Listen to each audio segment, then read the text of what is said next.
बिस्मिल्लाहिर्रहमानिर्रहीम। अस्सलाम वालेकुम student, my name is Asadurrahman and we are studding about the chapter number 16 that is chemical industries. हमने कहा था इस चैप्टर में पढ़ना क्या है कि हमने मुख्तलिफ़ किस्म की इंडस्ट्रीज़ को स्टडी करना है और उन इंडस्ट्रीज़ के अंदर जो हम मुख्तलिफ़ किस्म के केमिकल तैयार करते हैं तो कैसे करते हैं और कौन कौन से केमिकल्स तैयार करते हैं, हमने इस चीज़ को इस चैप्टर के अंदर क्या करना है, स्टडी करना है। तो आपने इंट्रोडक्शन में देखा था कि हमने इस चैप्टर के अंदर टोटल कितनी इंडस्ट्रीज़ को स्टडी करना है, 4 को, जिसमें आपने लास्ट लेक्चर में पहली इंडस्ट्री को स्टडी करना शुरू किया था, ठीक है, जिसमें हम किस चीज़ को स्टडी करेंगे, मेटलर्जिकल ऑपरेशन को क्या करेंगे, स्टडी करेंगे, ठीक है। तो आपने लास्ट लेक्चर में एक टॉपिक स्टार्ट किया कि बेसिक मेटलर्जिकल ऑपरेशन, ठीक है। अब यहाँ पर देखिए मेटलर्जिकल कहाँ से निकला है, मेटलर्जी से, और मेटलर्जी के अगर स्टार्ट पे गौर करें तो क्या लिखा हुआ है, मेटल। अब ये देखें, आप अपने घर में मुख्तलिफ़ किस्म की चीज़ें इस्तेमाल करते हैं जो किसकी बनी होती है, मेटल की, ठीक है। जैसा कि हमारे पास है गोल्ड, कॉपर, आयरन, सिल्वर, ये हमारे पास मुख्तलिफ़ किस्म के मेटल हैं जो आप अपने रोज़मर्रा ज़िंदगी में अपने घरों में क्या करते हैं, इस्तेमाल करते हैं। अब ये जो मेटल है आप इसे कहाँ से हासिल करते हैं, तो आप इसे ज़मीन के नीचे से निकालते हैं। तो जब ज़मीन के नीचे ये पाया जा रहा है तो क्या ये वहाँ पर प्योर फॉर्म में होगा या इम्प्योर फॉर्म में होगा, तो ये इम्प्योर फॉर्म में होगा। तो जो इसकी इम्प्योर फॉर्म है उसको हम नाम क्या दे रहे हैं, ओर का नाम दे रहे हैं, ठीक है। तो आज हमने इसी को स्टडी करना है। तो अब ये जो ज़मीन के नीचे इम्प्योर फॉर्म ऑफ मेटल है, हम इसे ज़मीन से निकालते हैं। निकालने के बाद हम इसे इंडस्ट्री में लेकर जाकर मुख्तलिफ प्रोसेस में से गुजारते हैं और गुजारने के बाद हम उसमें से प्योर मेटल को सेपरेट करते हैं और इम्प्योरिटीज़ को क्या करते हैं, सेपरेट करते हैं। तो इस प्रोसेस को नाम क्या देते हैं, मेटलर्जी, ठीक है। तो अब इसकी डेफिनेशन आपने सुनी थी कि मेटलर्जी क्या है, the process of extraction of a metal, वो अमल या वो प्रोसेस जिसमें हम मेटल को निकालते हैं इन आ प्योर स्टेट, उसकी खालिस हालत में, फ्राम इट्स ओर, जो उसकी इम्प्योर फॉर्म ऑफ मेटल है जिसे हम ओर कह रहे हैं, तो उसकी ओर से जब हम प्योर मेटल को सेपरेट करते हैं, प्योर मेटल को निकालते हैं, तो इस पूरे प्रोसेस को या इस पूरे अमल को नाम क्या देते हैं, मेटलर्जी, ठीक है।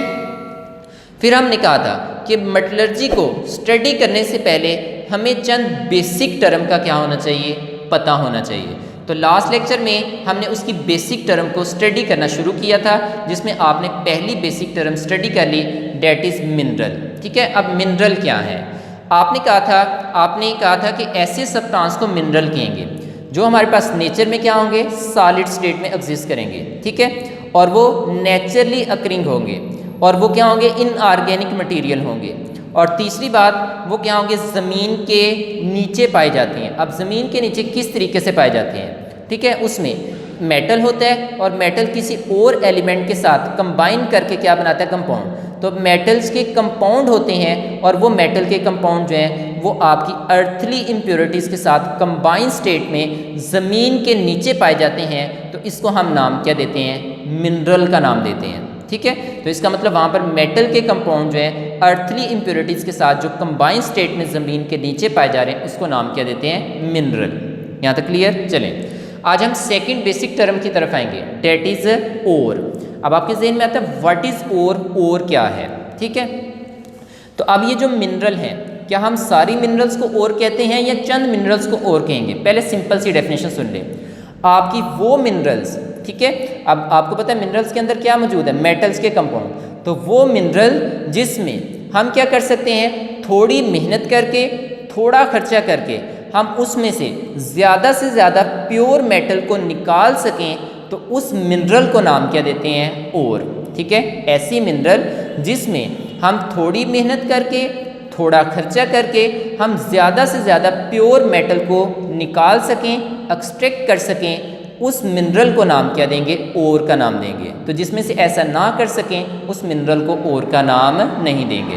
तो अब आपके पास ओर क्या है, देखें, अब हमने कहा दोज मिनरल, इसका मतलब सारी मिनरल नहीं, सिर्फ चंद मिनरल्स को कह रहे हैं। अब किन मिनरल्स को ओर कहेंगे, देखें, from which metals are extracted, जिसमें से हम मेटल को क्या करते हैं, निकालते हैं, ठीक है, किस फॉर्म में, प्योर फॉर्म में।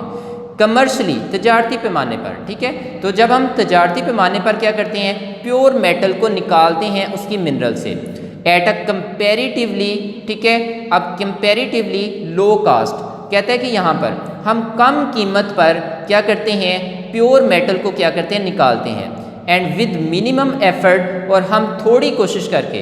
तो ऐसी मिनरल जिसमें हम थोड़ा खर्च करके और थोड़ी कोशिश करके ज़्यादा से ज़्यादा हम प्योर मेटल को निकाल सकें। तो अगर हम ज़्यादा से ज़्यादा प्योर मेटल को निकाल सकते हैं तो उस मिनरल को नाम क्या देंगे, ओर का नाम देंगे। तो are called ore of metal, और जिस मेटल को हम ज़्यादा से ज़्यादा निकाल सकेंगे वो उसी मेटल्स की क्या कहलाएंगी, ओर कहलाएंगी।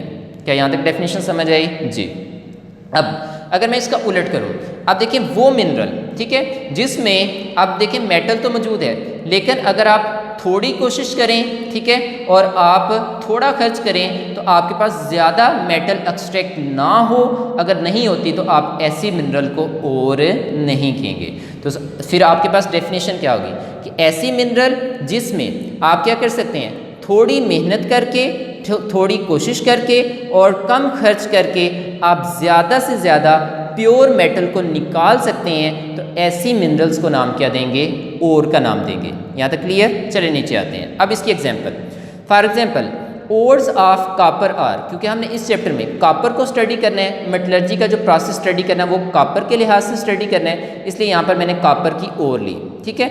अब देखिए यहाँ पर मैंने कॉपर की, मैंने कहा था बेशुमार हमारे पास मिनरल है, लास्ट टाइम मैंने 5 लिखी थी, उससे भी ज़्यादा है। तो अब आप देखिए उनमें से मैंने यहाँ पर ओर लिखी है। आप देखिए किन मिनरल को ओर कह रहे हैं, देखिए यहाँ पर कॉपर ग्लांस, कॉपर ग्लांस पहली एग्जाम्पल, जिसका दूसरा नेम क्या आता है, चाल्कोसाइट।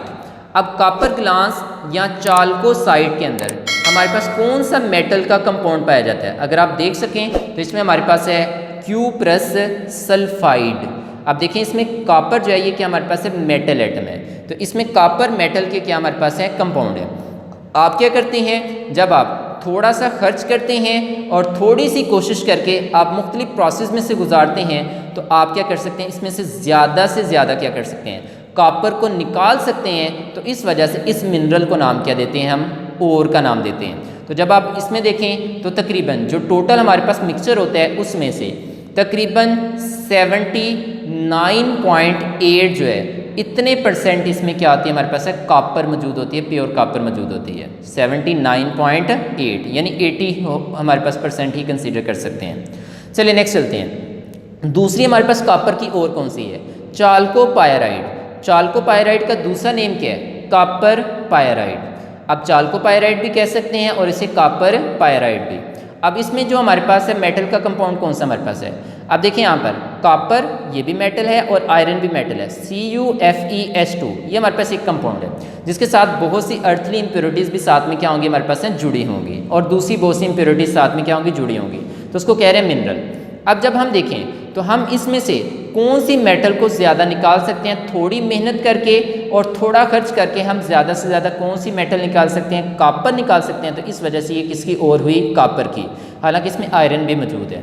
तो आप देखें ये भी हमारे पास है। अब इसमें से कितने परसेंट हमारे पास प्योर कॉपर है, तकरीबन हमारे पास 34.5% हमारे पास इसमें क्या हमारे पास है, प्योर कॉपर मौजूद है।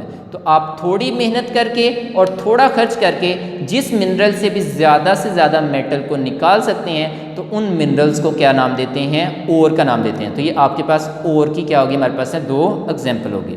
यहाँ तक क्लियर। चलें जी, अब यहाँ तक डेफिनेशन होगी और आपके पास 2 एग्जाम्पल होगी, कम से कम एक एग्जाम्पल पेपर में लास्ट में लिखें डेफिनेशन के साथ। चलिए नेक्स्ट चलते हैं। अब नेक्स्ट टर्म, अब आपने मिनरल को भी पढ़ लिया और आपने किसको स्टडी कर लिया, ओर को भी। अब आते हैं नेक्स्ट पॉइंट। अब कह रहे हैं कि all ores of the metals are mineral. अब कह रहे हैं कि आपकी जितने भी मेटल्स की ओर होती हैं वो सारी की सारी क्या आती हैं, मिनरल्स होती हैं, ठीक है। आपने कहा था कि वो मिनरल जिसमें हम थोड़ा खर्च करके और थोड़ी कोशिश करके ज़्यादा से ज़्यादा मेटल को निकाल सकते हैं तो उन मिनरल्स को नाम क्या देते हैं, ओर। इसका मतलब आपकी जो ओर हैं वो सारी की सारी क्या है, मिनरल ही हैं, ठीक है। ये पहली बात होगी। अब ये मिनरल भी हैं और ये और भी हैं, but all minerals are not ore, लेकिन सारी की सारी मिनरल जो हैं वो ओर नहीं हो सकती। और मिनरल हो सकती हैं लेकिन मिनरल्स ओर नहीं हो सकती। चलिए देखिए, हमने कहा था ना कि सिर्फ वो मिनरल्स ओर होंगी जिसमें हम थोड़ी कोशिश करें और थोड़ा खर्च करके हम क्या कर सकें, उसमें से ज़्यादा मेटल को निकाल सकें, उस मिनरल को नाम क्या देंगे, और वो मिनरल जिसमें हम थोड़ी कोशिश करके और थोड़ा खर्च करके ज़्यादा से ज़्यादा मेटल को निकाल ना सकें, तो ऐसी मिनरल को हम और का नाम नहीं देते। तो इसका मतलब है कि आपकी सारी की सारी जो मिनरल हैं वो और नहीं होंगी। इसका मतलब चंद मिनरल्स ही क्या हो सकती हैं, और हो सकती हैं। तो इसका मतलब तमाम जो और होती हैं वो सारी की सारी मिनरल हैं, लेकिन सारी मिनरल जो हैं वो और नहीं हैं। यहाँ तक क्लियर। तो अब आपने ये जो दो एग्जाम्पल पढ़ी हैं, ये और में भी लिख सकते हैं और ये आप किस में भी लिख सकते हैं, मिनरल्स में भी लिख सकते हैं। चलिए नेक्स्ट चलते हैं। अब थर्ड बेसिक टर्म है गैंग। अब गैंग पार्टिकल से मुराद क्या है? आपको पता है कि जब मिनरल्स को लें या ओर को लें, तो जब ज़मीन के नीचे से निकालते हैं तो इन मेटल के कंपाउंड के साथ दूसरी बहुत सी अर्थली इम्प्योरिटीज़ भी पाई जाती हैं। अब वो जो अर्थली इम्प्योरिटीज़ होती हैं उन्हें हम नाम क्या देते हैं, गैंग पार्टिकल्स का नाम देते हैं। बात समझ आ गई? तो अब जो मेटल के कंपाउंड है, जैसे इस ओर में या इस मिनरल में आप देख रहे हैं ये मेटल का कंपाउंड है, ये मेटल का कंपाउंड है, इसके साथ बहुत सी दूसरी इम्प्योरिटीज़ यहाँ हमारे पास क्या होंगी, जो अर्थली इम्प्योरिटीज़ साथ में इसके साथ जुड़ी होती हैं जब ज़मीन के नीचे से निकालते हैं, जिसमें सैंड, मड, क्ले पार्टिकल, ठीक है, सॉल्ट्स वगैरह मुख्तलिफ चीज़ें इसके साथ जुड़ी हैं। तो जब हम वो लें तो वो जो इसके साथ जुड़ी होती हैं हम उसको नाम क्या देते हैं, गैंग पार्टिकल। तो अब गैंग क्या होता है? द अर्थली, ठीक है, earthly and other impurities that are associated with the minerals, जो मिनरल के साथ क्या होती हैं, जुड़ी होती हैं, are known as a gangue. अब देखिए अर्थली में क्या आ जाएंगे, अब आपके आ जाएंगे सैंड, आपकी क्या आ जाएगी, मड आ जाएगी, आपके पास क्या आ जाएगा, क्ले पार्टिकल या स्टोन वगैरह ये आ जाएंगे हमारे पास, ठीक है। और हमारे पास दूसरी इम्प्योरिटीज़ में क्या आ जाएंगी, साल्ट्स वगैरह। तो अब ये जो अर्थली या दूसरी इम्प्योरिटीज़ जो हैं, जो आपकी मिनरल के साथ क्या होती हैं, जुड़ी होती हैं, इन तमाम को नाम क्या देते हैं, गैंग पार्टिकल्स का नाम देते हैं। यहाँ तक क्लियर हो गया? तो चलें यहाँ तक हो गया।